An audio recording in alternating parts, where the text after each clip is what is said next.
दोस्तों, भारत के पास कुछ मिसाइलें हैं जो कि भारत की सेकंड स्ट्राइक कैपेबिलिटी को सुनिश्चित करती है।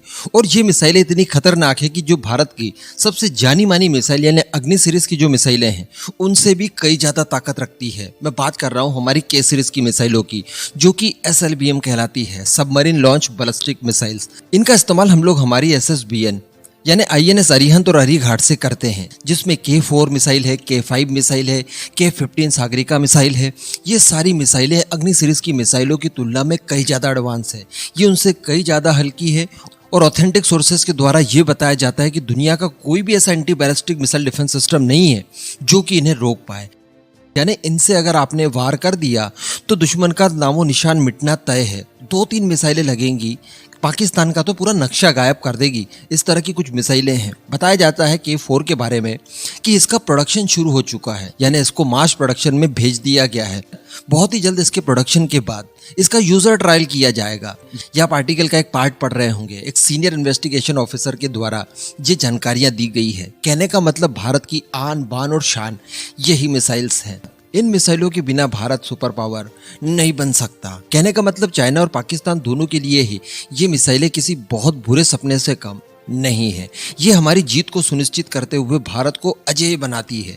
यानी किसी भी देश को भारत के ऊपर अटैक करने से पहले, भारत का नामो निशान मिटा देने से पहले इन मिसाइलों के बारे में सोचना होगा कि अगर आपने एक सरप्राइज अटैक भी कर दिया भारत के ऊपर, जिसमें भारत का पूरा लैंड आपने बर्बाद कर दिया, पूरा मैनलैंड बर्बाद कर दिया, उसके बावजूद समुद्र के अंदर हमारी सबमरीन्स एक्टिव रहेंगी और यही सारी मिसाइलें उसके बाद आपके ऊपर धनाधन गिरेंगी, जिसके बाद आपका भी वही हाल होगा जो कि आपने हमारा हाल किया है।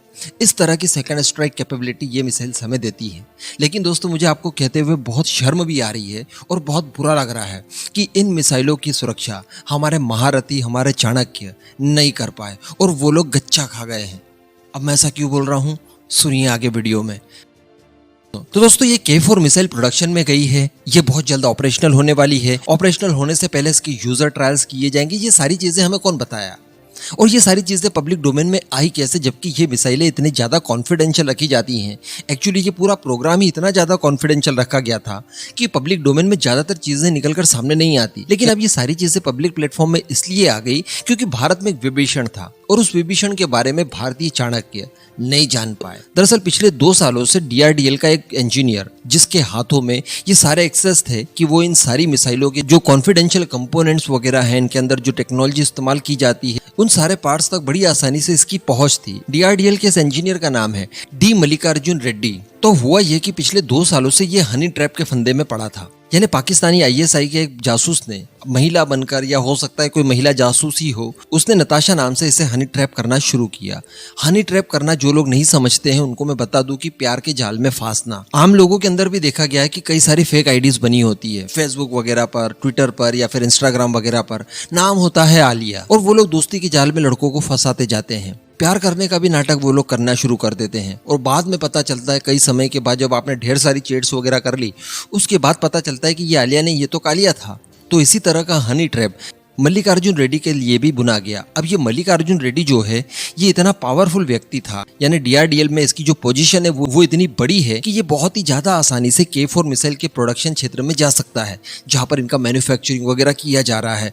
उससे संबंधित जितने भी कंपोनेंट्स हैं, जो बहुत ही क्रिटिकल टेक्नोलॉजी है, जिसे हम लोग किसी के साथ भी शेयर नहीं कर सकते, उन सारे कंपोनेंट्स के फोटोज वगैरह इसने कैप्चर करके उसे पाकिस्तानी ISI जासूस को दे दिए हैं। और केवल ये K4 की बात नहीं है, K15 जो सागरिका मिसाइल है उसके भी दे दिए गए हैं। और जो अभी अंडर डेवलपमेंट है हमारी K5 मिसाइल, जिसकी रेंज 6000 किलोमीटर बताई जाती है, जो भारत की गौरव होगी, उस मिसाइल की भी सारी जानकारी इस व्यक्ति ने पाकिस्तानी ISI एजेंट को दे दी है। साथ ही जो हमारी अग्नि सीरीज की लैंड अटैक मिसाइल है, सरफेस टू सरफेस मिसाइल्स, जिसमें इंटरकॉन्टिनेंटल बैलिस्टिक मिसाइल्स आती है, यानी हमारी अग्नि 4 और अग्नि 5 जैसी मिसाइलें, उनसे संबंधित डेटा भी इस विभीषण ने पाकिस्तानी ISI जासूस को सौंप दिए हैं।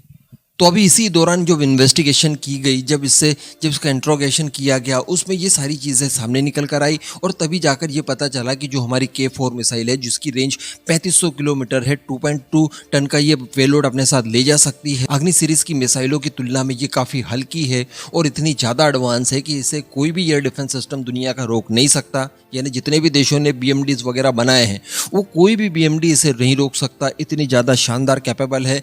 MIRV टेक्निक से ये लैस है और ये बहुत जल्द ऑपरेशनल होने वाली है। इस तरह की सारी चीज़ें इसी इंटरोगेशन में सामने निकल कर आई है।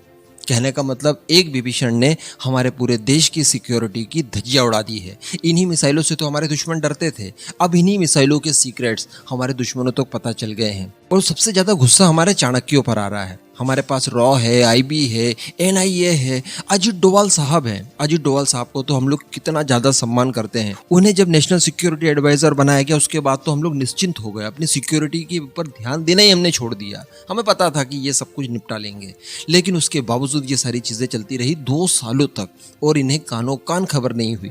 तो कहने का मतलब यहाँ पर हमारे जो सीक्रेट तंत्र हैं उन्हें और ज़्यादा एक्टिव होने की ज़रूरत है और इस तरह की गतिविधियों को आज ही रोकना ज़रूरी है।